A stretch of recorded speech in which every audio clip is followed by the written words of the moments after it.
Hi,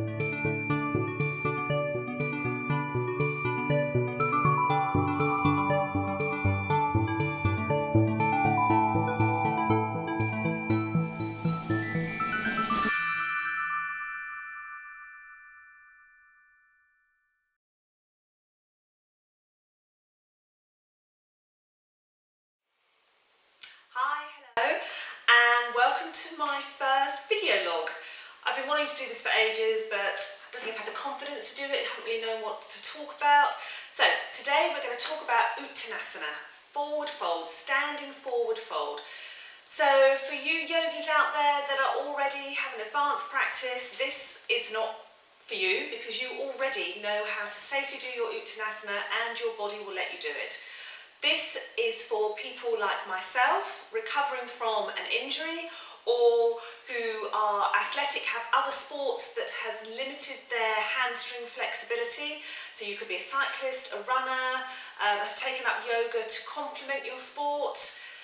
You could be somebody older who wants to actually now start taking care of their bodies, start doing exercise, and have chosen yoga as a wonderful, wonderful way to look after the body, keep the joints moving, increase flexibility.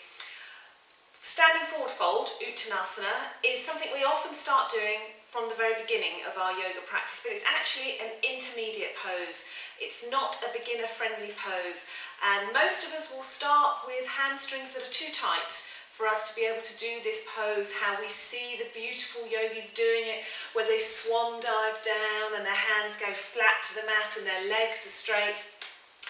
You don't need to be able to do it like that to get the benefits of this pose. I'm just going to plug my website. If you go to www.ywc.world, on the blog page I have written about Uttanasana, how to do it safely, the pitfalls, the dangers. And so this video is to complement that and to actually demonstrate how to go about your standing forward fold safely. Now, the first and most important thing is don't make it your first pose of your practice. You do need to do some warm-ups for it. So we're going to do some cat and cows and we're going to do some hamstring stretches, ready to get ourselves warmed up before our standing forward fold. So I'm just going to remove my slippers. It's actually chilly here today. I'm in Tenerife, but it's actually raining and it's actually a bit on the cold side. So coming onto your mat, coming into your tabletop position. So wrists are under the shoulders, knees under the hips, feet parallel. The navel draws up and into the spine, and on our inhale we lower the belly, lift the gaze, arching the spine. And on our exhale we round through the tailbone, chin comes to chest, doming up through the shoulder blades into our cat. Inhale, come back into our cow posture or Uttanasana. Exhale, back into our cat, get some movement in the spine. Inhale into our Uttanasana. And exhale into our Asana. And return to neutral. Taking your time, come carefully onto your back. If you have a strap to hand, so that can be a belt, or it can be a bathrobe tie, or it can be a towel that's long enough, then grab that. Pause the video if you need to go and grab it. Then we're lying on our backs, feet are parallel, hip width apart. Bring the strap around the ball of the right foot, extending the leg up towards the sky, towards the ceiling. You can have a bent knee, it does not matter. Just find where your hamstring stretches today.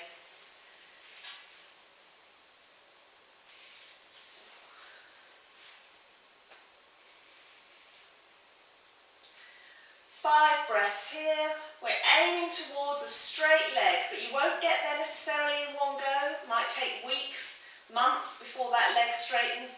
Don't worry, don't rush it.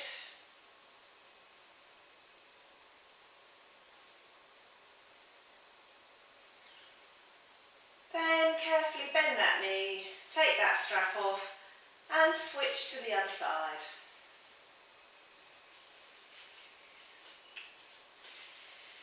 carefully extend that leg up towards the sky. Again, it doesn't matter if the knee is bent, find your stretch.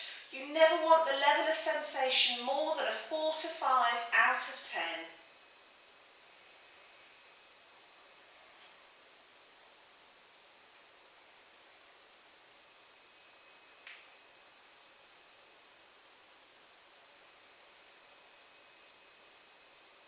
One more breath.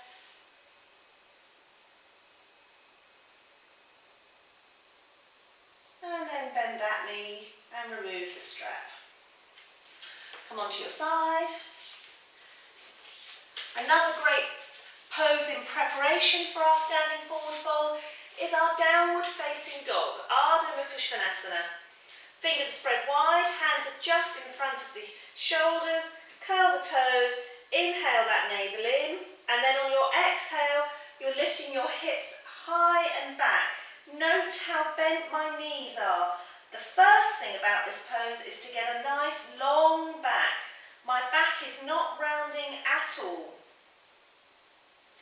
The weight is even on the hands, shoulders are away from the ears. And then I'm going to very carefully bend one knee more and straighten the other leg a little bit. And then switch. Nice and slowly so you can feel the stretch going up the leg, but not into the back.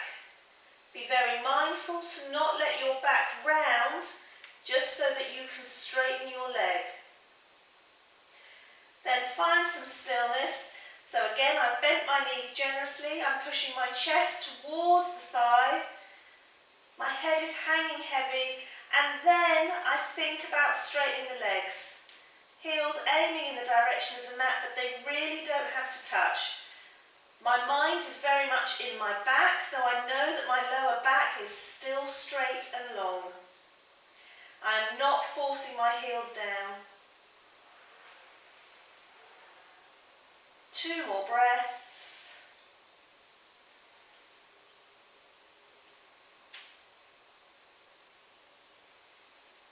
And let's lower back down.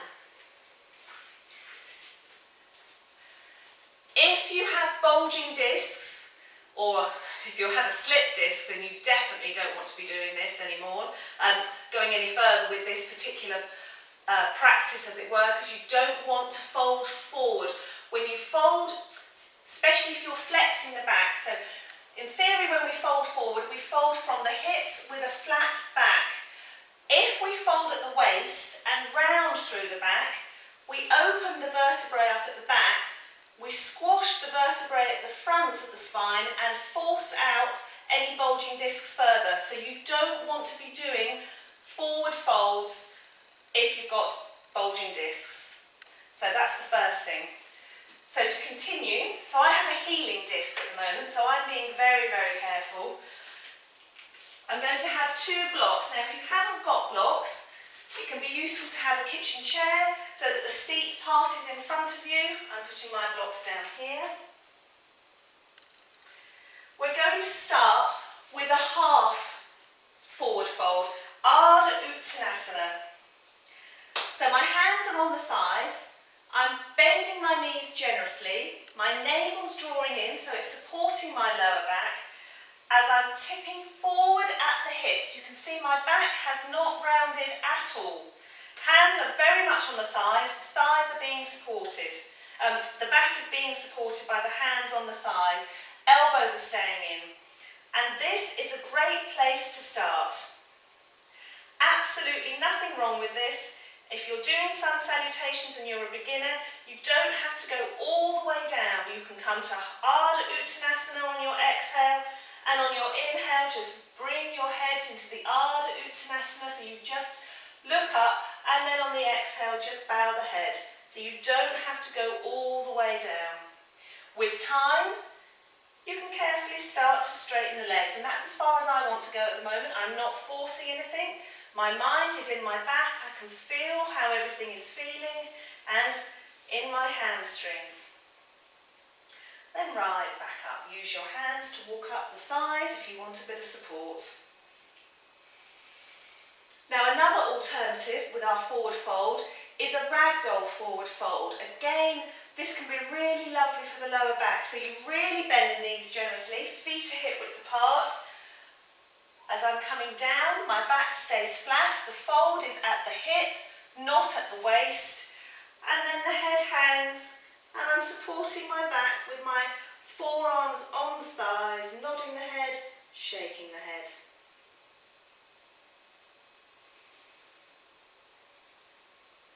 This is lovely. To come out, exhale, draw that navel in, hands to the thighs, walking ourselves up nice and steadily.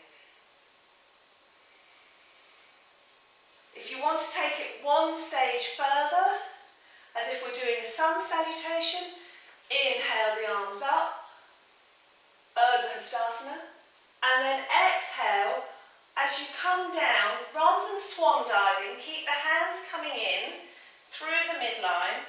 I'm bending my knees, I'm bending at the hips. You can see how flat my back is, and my hands have come to 2 blocks. That is a great place to be. And with time, and I'm not going any further today, but with time, these legs will straighten. And until I can straighten these legs comfortably with my hands on the blocks, without straining the back, I'm not going to go any further.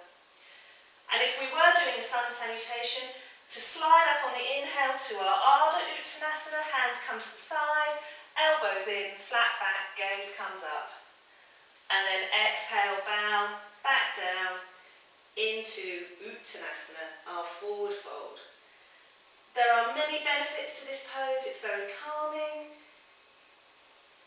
It stimulates the parasympathetic nervous system, the calming side of our fight and flight, and then to come back up, dipping the pelvis down and rising up slowly, back into Tadasana. So there you have it. How to do a standing forward fold safely, looking after your back. Do not rush. There's no rush in getting there with straight legs. It's just as time goes by, as the hamstrings get longer, you can just straighten the legs, but you don't need to force it. Repeatedly forcing it, if the hamstrings aren't ready, the stretch will repeatedly go into the lower back. The ligaments will get strained, the vertebrae are being pulled apart, and you will eventually damage your lower back muscles, leading to a host of problems. There is no need for this. Enjoy your standing forward fold, but enjoy it safely. Thank you so much for watching. Click the subscribe button below if you haven't done so already. Please go to my website, www.ywc.world. Have a look at the blog. I've written about Uttanasana there as well as lots of other things. And give me a comment below. Let me know what you think. Thank you.